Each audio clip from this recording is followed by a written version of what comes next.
Welcome everyone. जैसा कि पिछले 2 क्लासेस में हम लोग वर्ब के बेसिक कंसेप्ट को क्लियर किए हुए थे और हमारा जो लक्ष्य था और स्टूडेंट्स की जो सबसे बड़ी परेशानी होती है वह उसको ध्यान में रखते हुए वर्ब के बाद हम लोग टेंस की ओर आगे बढ़े। वैसे टेंस के संदर्भ में ये बहुत बड़ी प्रॉब्लम स्टूडेंट्स की होती है कि टेंस का अध्ययन तो वह करते हैं, लेकिन टेंस को किस तरह पढ़ा जाए कि इसका कंसेप्ट माइंड में स्थायी हो।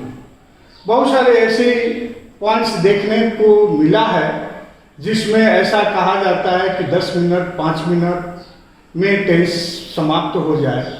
तो इस तरह की स्टडीज से किसी स्टूडेंट्स का ग्रामर के प्रति कोई बेहतर नॉलेज हम नहीं मान सकते कि उनके पास हो सकता है। हम लोग टेंस को बेहतर ढंग से इस तरह पढ़ेंगे ताकि टेंस क्या है, इसका यूज क्या है, यह क्यों पढ़ा जाता है, इसकी सारी जानकारी स्टूडेंट्स को मिले। वैसी सुविधा की दृष्टि से हम लोग टेंस को जब अध्ययन करेंगे तो पहले माइंड में मेकअप कर लेना है इस बात को कि इसमें हम लोग को क्या क्या पढ़ना है। एक तो सबसे पहले देखना होगा डिफिनीशन इसका क्या होता है। डिफिनीशन समझ ही रहे हैं, परिभाषा इसकी क्या होती है। दूसरा, डिफिनीशन के बाद हम लोग इसके क्लासिफिकेशन की ओर जाएंगे, ये कितने प्रकार के होते हैं। इसके बाद हम लोग फॉर्मेशन पढ़ेंगे। आपको कहीं भी अध्ययन करना हो, आप डायरेक्ट टेंस को न क्लियर करना शुरू कर दें। सबसे पहले डिफिनीशन को जानना तो बिल्कुल जरूरी है कि टेंस की क्या परिभाषा है। प्रकार ये बहुत आसान चीज है। फॉर्मेशन, निर्माण, ये बहुत इंपॉर्टेंट। और सबसे इंपॉर्टेंट हम लोग देखते हैं कि आखिर टेंस का यूजेस ऑफ टेंसेस, टेंस का प्रयोग कैसे होता है और इसका क्यों प्रयोग किया जाता है। इसी में हम लोग को selection of suitable forms of tense, जो यही पॉइंट आगे चलकर एक बहुत ही इंपॉर्टेंट चैप्टर में बदल जाता है, जिसको हम लोग टाइम एंड टेंस के नाम से, जो भी स्टूडेंट हैं, जो चाहे वह यूनिवर्सिटी एग्जामिनेशंस की तैयारी, इंग्लिश लिटरेचर या इंग्लिश में उनका रुचि है, या जो कॉम्पिटिटिव एग्जाम के तैयारी कर रहे हैं, वैसे स्टूडेंट्स के लिए यह चैप्टर बहुत महत्वपूर्ण होने वाला है। टाइम एंड टेंस ये काफी, हम लोग इसके बाद इसकी गहन अध्ययन करेंगे। तो सबसे पहले हम लोग देख लें टेंस में definition, classification, formation, usages of tenses, selection of suitable form of tense, time and tense. इस आधार को ध्यान में रखते हुए अगर कोई स्टूडेंट्स टेंस का अध्ययन करता है तो उसके जीवन में टेंस कभी भूलने वाला चीज नहीं रह जाएगा। ये केवल ये याद कर लेने से कि हमने बहुत सारे ऐसे किताबों में देखा है कि स्टूडेंट्स को बताई जाती है कि जिस वाक्य के अंत में ता है, ती है, ते है, प्रेजेंट इंडेफिनिट टेंस कहलाता है। क्या ये तो कोई विशेष बात नहीं है, लेकिन हम लोग जो टेंस को पढ़ेंगे उसको ध्यान में रखना है कि टेंस किन किन समय फैक्टर्स को यह टच करता है। कभी कभी प्रेजेंट टेंस फ्यूचर टाइम को डिनोट करता है, कभी कभी पास्ट टेंस से प्रेजेंट टाइम का डिनोट होता है। तो बहुत सारी इसमें टेक्निक्स है, लेकिन सबसे पहले हम लोग definition, classification, formation, usages of tenses, selection of suitable forms of tense and time and tense के स्तर तक हम लोग पहुंचेंगे। आगे देखें, टेंस को टच करने के पहले हमने ये बताया था कि टेंस जो होते हैं वह वर्ब के द्वारा बनाए जाते हैं और वर्ब में 2 पॉइंट्स देखा जाता है। एक पॉइंट हम लोग पढ़ रहे हैं टेंस, वर्ब में 2 पॉइंट्स मुख्य रूप से देखा जाता है। एक फॉर्म्स ऑफ एक्शन वर्ब, जो एक्शन वर्ब होते हैं, जैसा कि हमने बताया है to jump, to run, to play, और फॉर्म्स ऑफ एक्शन वर्ब में प्लस टाइम को जोड़ देते हैं तो टेंस का निर्माण होता है। इस आधार पर हम लोग एक और पॉइंट क्लियर करना है। दूसरा point, forms of non action verb, action verb plus time is equal to tense. ये 2 चीज को एकदम माइंड में रखना है। एग्जाम्पल देखें कि कई कुछ ऐसे सेंटेंसेस होते हैं जिसमें एक्शन वर्ब रहते हैं, जैसे राम प्लेज फुटबॉल। हम लोग देख लिए कि ये एक्शन वर्ब है, तो यह एक ऐसा सेंटेंस है जिसमें एक्शन वर्ब है। कुछ ऐसे सेंटेंस होते हैं जिसमें नॉन एक्शन वर्ब होते हैं, यानी कि उसमें ऐसी कोई क्रिया नहीं होती है जिसमें समय और शक्ति लगता है, जैसे राम इज अ डॉक्टर। कहीं इसमें न एक्शन वर्ब नहीं है लेकिन ये टेंस है इसका। तो ऐसा भी कंसेप्ट माइंड में नहीं रखना है कि जिस वाक्य में एक्शन वर्ब हो वही वाक्य टेंस का निर्माण करता है। ऐसी बात नहीं है। टेंस के निर्माण में जो होते हैं एक्शन वर्ब वाले भी सेंटेंस होते हैं और नॉन एक्शन वाले भी सेंटेंस होते हैं। इस आधार पर हम लोग इसको, आप लोग स्क्रीनशॉट ले लें, आगे इसकी बहुत जरूरत महसूस होगी। तो हम लोगों ने देखा कि टेंस का निर्माण करने के लिए किस तरह के सेंटेंसेस सामने आते हैं। 2 तरह के सेंटेंस सामने आते हैं। एक ऐसा सेंटेंस जिसमें एक्शन वर्ब रहता है और दूसरा ग्रुप में जो सेंटेंसेस होते हैं जिसमें कोई एक्शन वर्ब नहीं होता है। टेंस फॉर्म्स ऑफ वर्ब, यहां पर क्लियर याद रखना है कि वैसे वर्ब जो टेंस के निर्माण करते हैं, वैसे वर्ब का रूप जो टेंस का निर्माण करते हैं, उसके 3 फंक्शंस होते हैं। यह फंक्शन याद करना बिल्कुल जरूरी है।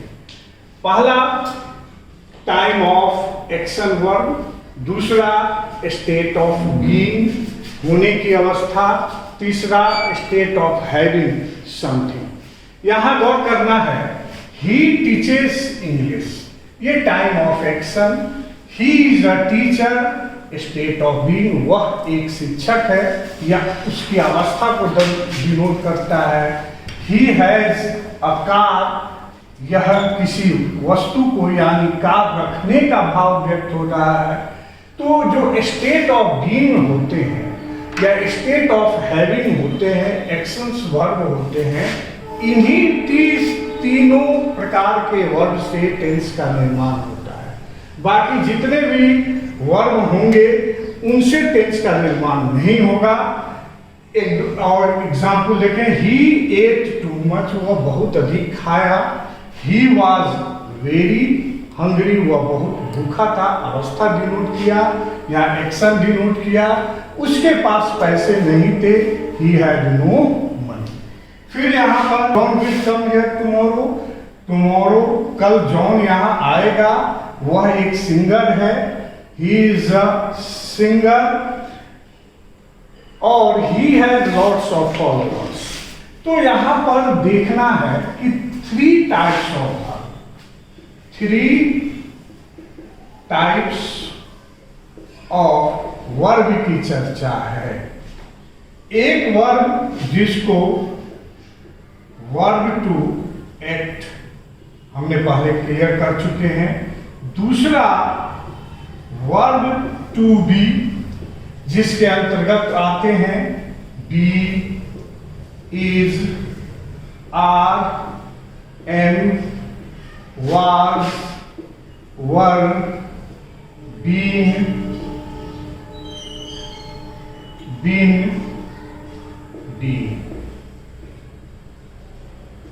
इससे भी टेंस का निर्माण होता है और इसमें हम लोग जानते हैं जैसे गो, वेंट, गॉन, कई रूप होते हैं, गोइंग, गोज।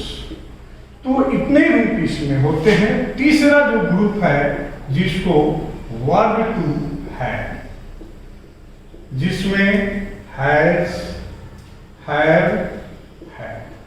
आप ये जान लें कि पूरी ग्रामर में जितने टेंस बनाए जाते हैं वह कोई ना कोई रूप में का, चाहे किसी भी सेंटेंस फॉर्म में हो, टेंस का निर्माण तभी होगा जब उस वाक्य में ये तीनों वर्ब का कोई एक पॉइंट अवश्य हो, और इसके बिना टेंस का निर्माण नहीं होता। तो इसमें हम लोग को देखना है कि इसके आगे का जो पॉइंट है कि किस तरह टू बी से टेंस का निर्माण होता है, वर्ब टू एक्ट से टेंस का निर्माण होता है, वर्ब टू हैव से। जैसे एक एग्जाम्पल है, बहुत सारे ऐसे स्टूडेंट्स होते हैं, है ना, उनके दिमाग में बैठता है कि present indefinite equal to subject plus V1 या V5। यहाँ पर देख लें, ही इज अ टीचर, गौर करेंगे, यहाँ पर इज वर्ब है और यहाँ अ टीचर जो है नाउन है। इसमें कहीं एक्शन वर्ब नहीं है, लेकिन चूंकि यह वर्ब टू बी के अंतर्गत आते हैं, डिफिनिट है, ये किसी न किसी टेंस में होंगे। ये सिंपल प्रेजेंट अर्थात प्रेजेंट इंडेफिनिट में है। फिर देखिए ही हैज अ कार, इसमें भी एक्शन वर्ब नहीं है, लेकिन वर्ब टू हैव के अंतर्गत ये वर्ब आते हैं। तो ऐसी स्थिति में ये भी प्रेजेंट इंडेफिनिट टेंस है। तो मेरे कहने का मतलब है कि जितने भी टेंस ग्रामर में हम बनाएंगे, 12 टेंस का जो अध्ययन किया जाता है, उन सभी टेंस में इन तीनों फॉर्म में कोई ना कोई रूप का उपस्थिति अनिवार्य है। अगर किसी वाक्य में ये तीनों फॉर्म के किसी भी रूप की उपस्थिति न हो तो समझ जाएंगे कि वाक्य में कोई भी टेंस नहीं है, क्योंकि वर्ब के रूप से टेंस का निर्माण होता है, वर्ब के रूप से एडजेक्टिव का निर्माण होता है, वर्ब के रूप से नाउन का भी निर्माण होता है। तो इस तरह, लेकिन जब टेंस के निर्माण की बात आएगी तो मात्र ये तीन ही ग्रुप के जो वर्ब होते हैं जिससे इसका क्या होता है, निर्माण होता है। तो हम लोग इसका डिफिनेशन देखें।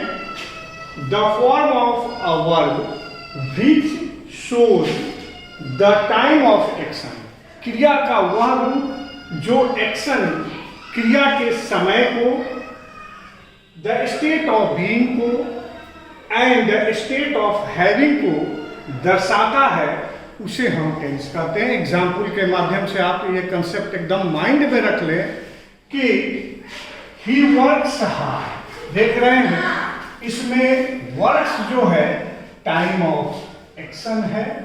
ही इज अ फार्मर, यहाँ फार्मर का होना स्टेट ऑफ बीइंग है। ही हैज अ साइकिल, उसके पास साइकिल है, साइकिल का होना स्टेट ऑफ हैविंग। अब प्रश्न यह उठता है कि ये टेंस कितने प्रकार के होते हैं। तो चले हम लोग क्लासिफिकेशन ऑफ टेंसेस, जितने भी टेंस हम लोग को अध्ययन करना है, इसको दो भागों में हम लोग बांट, आसानी होगा। पहले दो भाग में इसको हम बांट दें, जितने भी टेंस हैं। फर्स्ट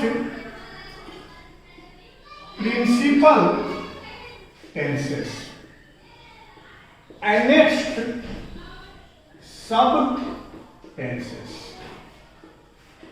प्रिंसिपल टेंसेस जिसको प्रधान काल, सब टेंसेस उपकाल। क्योंकि काल टेंस का क्लासिफिकेशन कई आधार पर होते हैं।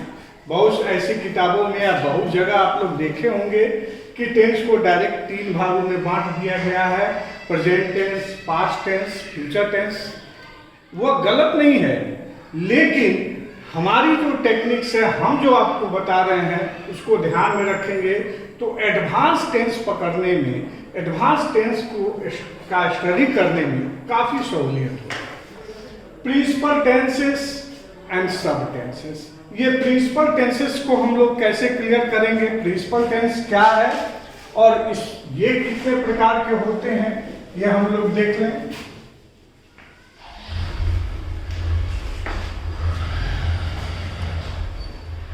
ये सपोज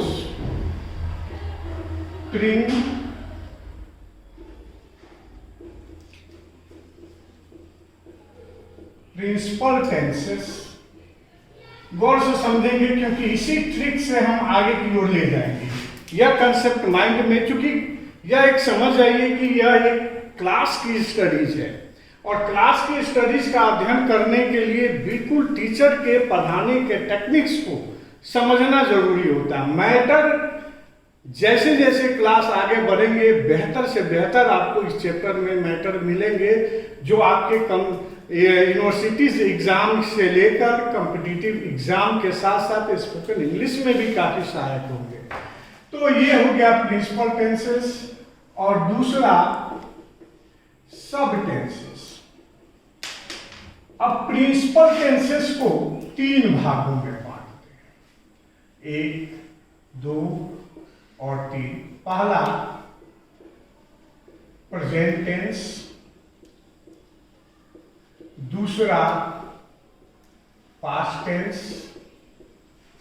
और तीसरा फ्यूचर टेंस।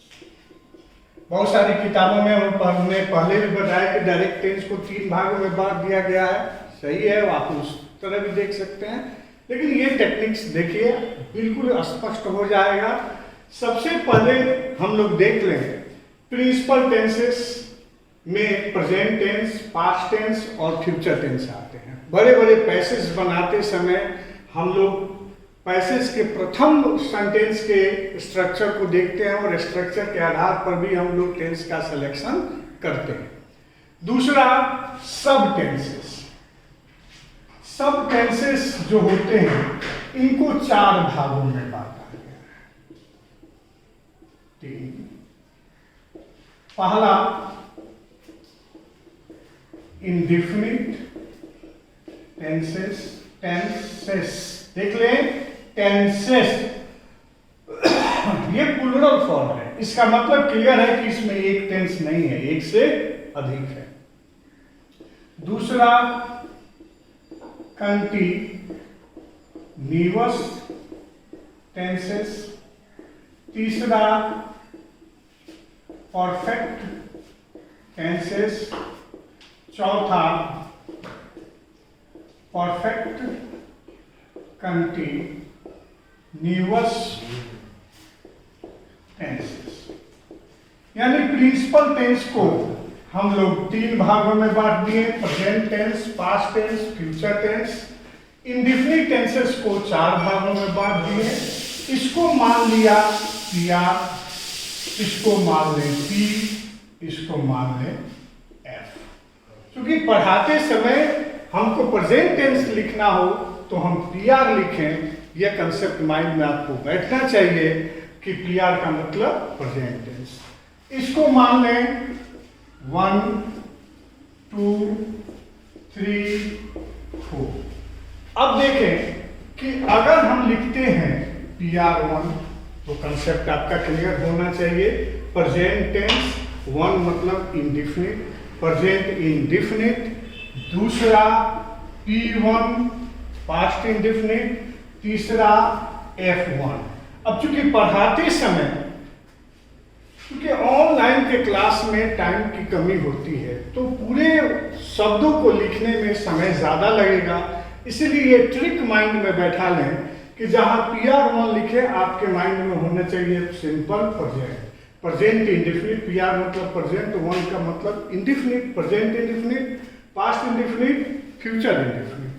फिर आए PR2 present continuous, PR3 present perfect, PR4 present perfect continuous, P2 past continuous, P3 past perfect, P4 past perfect continuous, F2 future continuous, F3 future perfect, F4 future perfect continuous. थोड़ा problem होगी शुरू में, इसको concept को रखना mind में। अब देखें, प्रेजेंट टेंस के 4 फॉर्म, पास्ट टेंस के 4 फॉर्म और फ्यूचर टेंस के 4 फॉर्म, यानी कुल प्रिंसिपल टेंस और सब टेंस मिलाकर आपको 12 टेंस होते हैं। अब हम लोग पढ़ेंगे प्रेजेंट इंडेफिनिट। इसके सिंपल बेसिक कंसेप्ट क्लियर करेंगे, एडवांस कंसेप्ट क्लियर करेंगे, एग्जाम में प्रश्न पूछने का तरीका बताया जाएगा कि किस तरह एग्जाम में भिन्न एग्जाम में प्रश्न पूछे जाते हैं।